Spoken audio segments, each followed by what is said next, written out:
بابا، میرے بابا، تم کہاں ہو بابا؟ تم کہاں ہو بابا؟ دیکھو تم بابا، وقت کی دھوپ نے جلایا ہے۔ بسم اللہ الرحمن الرحیم۔ امید کرتا ہوں سب لوگ ایمان اور صحت کی بہترین حالت میں ہوں گے۔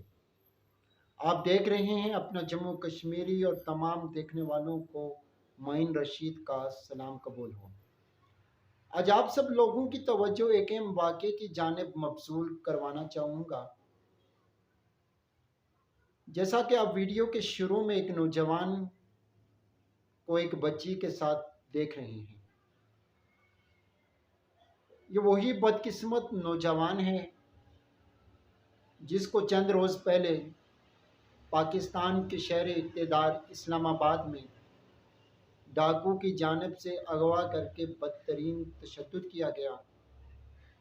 بدترین تشدد کرنے کے بعد اس نوجوان سے نقدی اور جو پیسے موجود تھے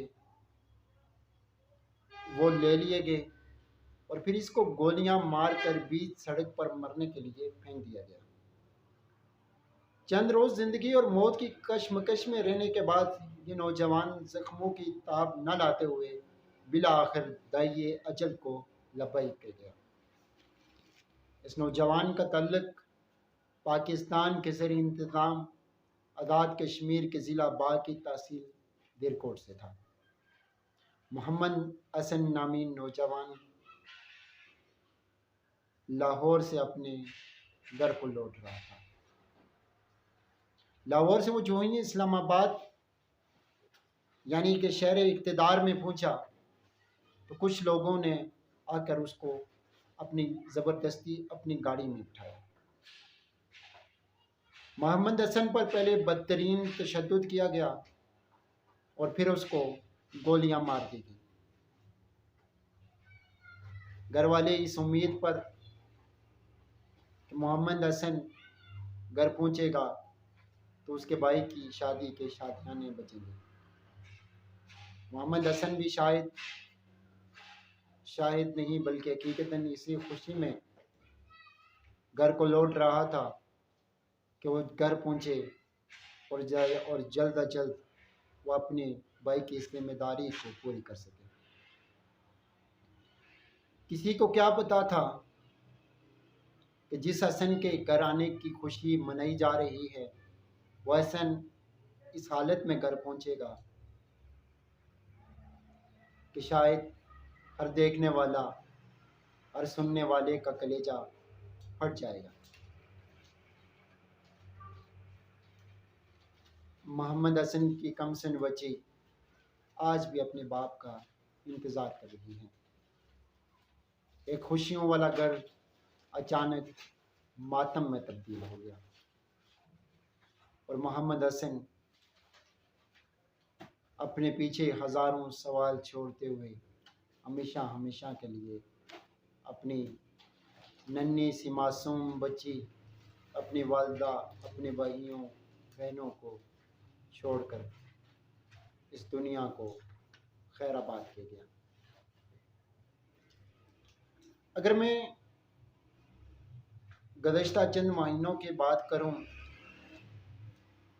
تو پاکستان کے شہر اقتدار سے مسلسل آزاد کشمیر میں نوجوانوں کی لاشوں کی آمد کا سلسلہ جاری ہے۔ اسی تحصیل دیرکوٹ میں چند مہینے پہلے ایک محنت کش بائیکیا سروس چلا کر اپنے بوڑھے ماں باپ کے واحد کفیل، ان کی امید، ان کے اکلوتے بیٹے کو قتل کر دیا گیا۔ آج بھی بوڑھے ماں باپ اس کے واپسی کے منتظر ہیں اور کسی مسیحا کی تلاش میں ہیں کہ شاید ان کا بیٹا کہیں سے آ کر ان کو آواز دے کہ میں آ چکا ہوں۔ ظلم کی انتہا دیکھیے کہ اس نوجوان کے قتل کے بعد پولیس نے کسی کارروائی کرنے کے بجائے ان لوگوں پر مقدمات کر دیے جن لوگوں نے اس نوجوان کے حق میں اور ڈاکوؤں کو گرفتار کرنے کے لیے مظاہرے کیے۔ ایسا کر کے کشمیر میں رہنے والے لوگوں کو کیا پیغام دیا جا رہا ہے؟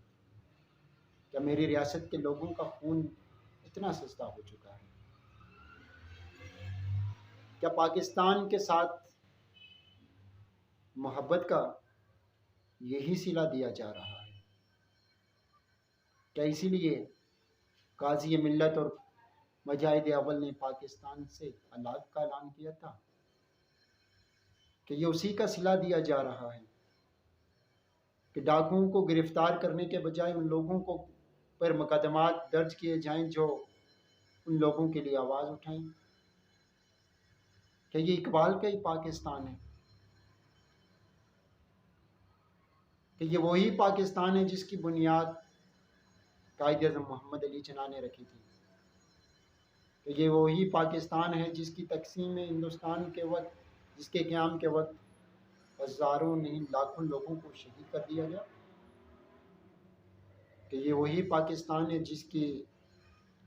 جس کے لیے لاکھوں بہنوں کی عصمت دری کی گئی؟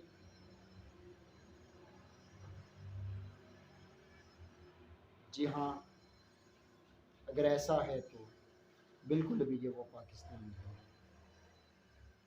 یہاں پر آج انسانی خون اتنا سستا ہو چکا ہے کہ سرِ راہ کسی کو قتل کر دیا جائے تو بات صرف انتظامیہ یہاں تک ختم کر دیتی ہے کہ اس نے ڈاکوؤں کے سامنے مزاحمت کی اور مزاحمت پر اس کو قتل کر دیا گیا۔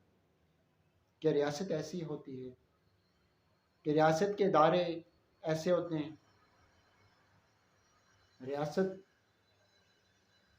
تو میرے عمر فاروق رضی اللہ تعالیٰ عنہ نے فرمایا تھا کہ نہر فرات کے کنارے مرنے والے کتے کا ذمہ دار بھی عمر ہے۔ پھر آج کیا ہو رہا ہے؟ ہمارے ساتھ، خصوصاً کشمیریوں کے ساتھ ایسا ناروا سلوک رکھ کر کیا پیغام دیا جا رہا ہے؟ کیا ان حالات میں کشمیری پاکستان کے ساتھ اسی محبت کو دہرا سکتے ہیں جو آج سے پہلے انہوں نے کی تھی، جو انہوں نے سپاہی مقبول حسین کی صورت میں کی تھی، جو انہوں نے غازی ملت سردار ابراہیم خان کی صورت میں کی تھی، جو انہوں نے مجاہد اول سردار عبدالقیوم خان کی صورت میں کی تھی؟ تو یقیناً میرے خیال میں لوگ اپنے خیالات کو تبدیل کر رہے ہیں، لوگوں کے نظریات تبدیل ہو رہے ہیں۔ جہاں پر ریاست لوگوں کو تحفظ مہیا نہیں کر سکتی، وہاں پر کوئی کیوں کر ان کے ساتھ خیالات کرنے جائے گا؟ کیوں ان کے ساتھ شامل ہوگا؟ یہ تو ایسا تو میرے دشمن ملکوں میں بھی نہیں ہوتا۔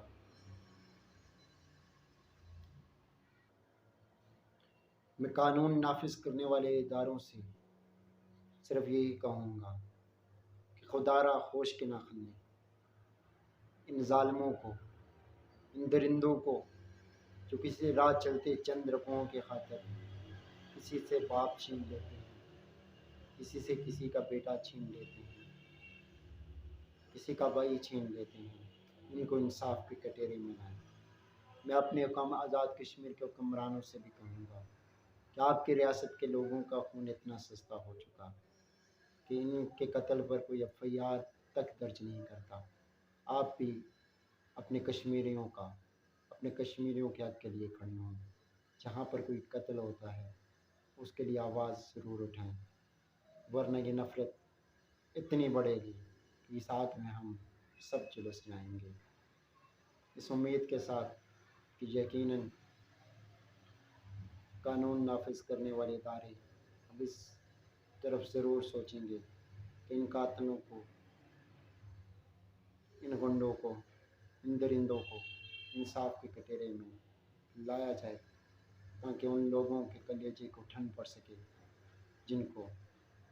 جن کے پیاروں سے جدا کر دیا گیا۔